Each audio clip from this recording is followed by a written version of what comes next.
फिसल जाए, पर किसी तरह भगवान का स्मरण करता करता पार ही कर लेता हूँ। चलो अपने अपने घर चलते हैं।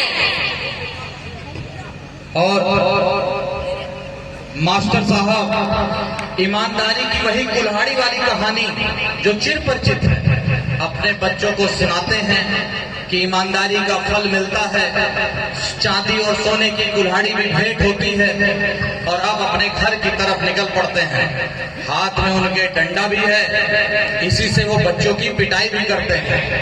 दरअसल मास्टर साहब का घर 12 किलोमीटर दूर है और जब वो जाते हैं तो पास में एक नदी भी पड़ती है, उन्हें नदी पार करके जाना पड़ता है।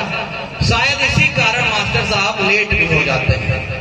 मास्टर साहब अपने घर की तरफ निकल रहे हैं और लीजिए नदी का किनारा आ गया।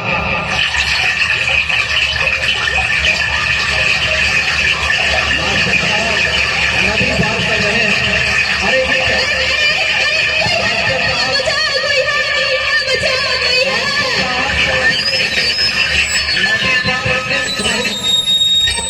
लेकिन मास्टर जी क्या हो गया? ठहरिए, घबराइए नहीं, लीजिए मेरा हाथ पकड़कर बाहर आ जाइए। मास्टर साहब आज डूब कैसे रहे थे और उन्हें बचाने ये आ कौन गया?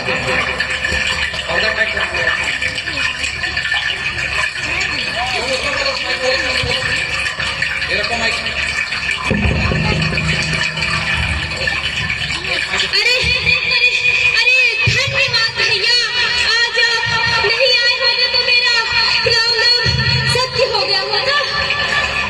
अरे कैसे नहीं आता, मेरा तो काम ही है लोगों को डूबने से बचाना। डूबने से बचाना? आप मल्लाह हो क्या? वही समझ लो, सबकी जीवन रूपी नैया को मैं ही तो पार लगाता हूँ।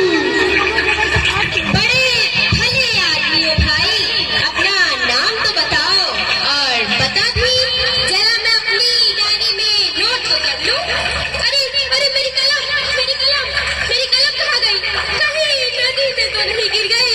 अरे भगवान, अब मैं कलम के बगैर बच्चों को कैसे पढ़ाऊंगा लिखाऊंगा? इतना बड़ा अनाथ मेरे साथ कैसे हो सकता है? हे भगवान!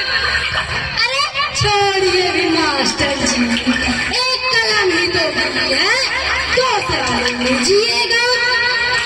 ऐसी बातें करते हो भाई साहब, मैं ठहरा प्राइवेट मास्टर, रोज रोज कलम खरीदने की मेरी औकात कहाँ?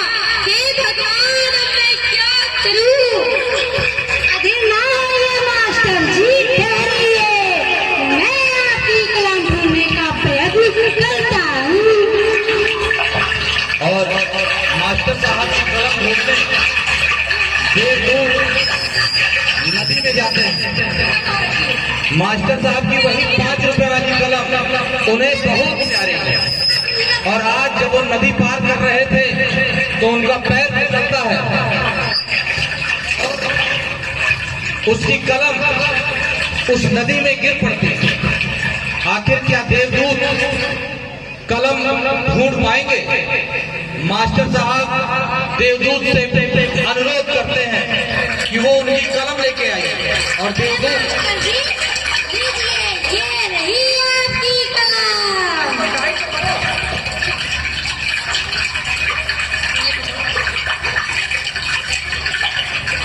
अरे ये कलम तो चांदी की तरह चमक रही है। ये तो चांदी की कलम लग रही है। लग नहीं रही है, चांदी की ही है। यही तो है आपकी कलम। कैसी बातें करते हो भाई साहब, भला ये कलम मेरी कैसे हो सकती है? यह मेरी कलम नहीं है, इसे रख लीजिए। ठीक, तो मैं फिर से ढूंढने की कोशिश करता हूँ। देवदूत भैया को मास्टर जी ने ईमानदारी का फल दिखाया, जो ईमानदारी उनके जहन में है और जो बच्चों को पढ़ाते हैं वही ईमानदारी दिखाई। और चांदी की कलम ये कहते हुए लौटा दी कि ये नहीं, ये चांदी वाली कलम मेरी नहीं है, मेरी वही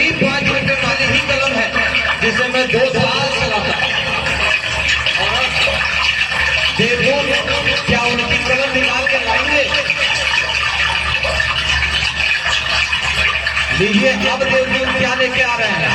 अरे मास्टर जी लीजिए, ये रही आपकी कलम। अरे ये तो सोने की तरह चमक रही है, ये तो सोने की कलम है। कलम में अब जो कहानियां मैं बच्चों को सिखाता हूँ, भला उससे स्वयं को अलग कैसे कर सकता हूँ। यह मेरी कलम नहीं है, आप कोई साधारण व्यक्ति नहीं हो, आप तो देवदूत हो, देवदूत। लीजिए, यह मेरी कलम नहीं है। शाबाश मास्टर जी, शिक्षा देने वाले से शिक्षा में अमल करने वाला श्रेष्ठ होता है। आज सही अर्थों में आदर्श शिक्षक हो। मैं तो वास्तव में देवदूत ही हूँ, मैं तो आपकी परीक्षा ले रहा था। लीजिए, ये रही आपकी कलम। अरे हाँ हाँ, यही तो है मेरी कलम। अरे भगवान, आज मुझे मिल गई।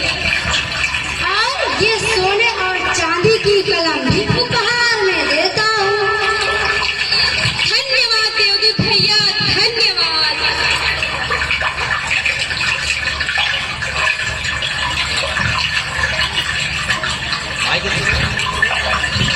और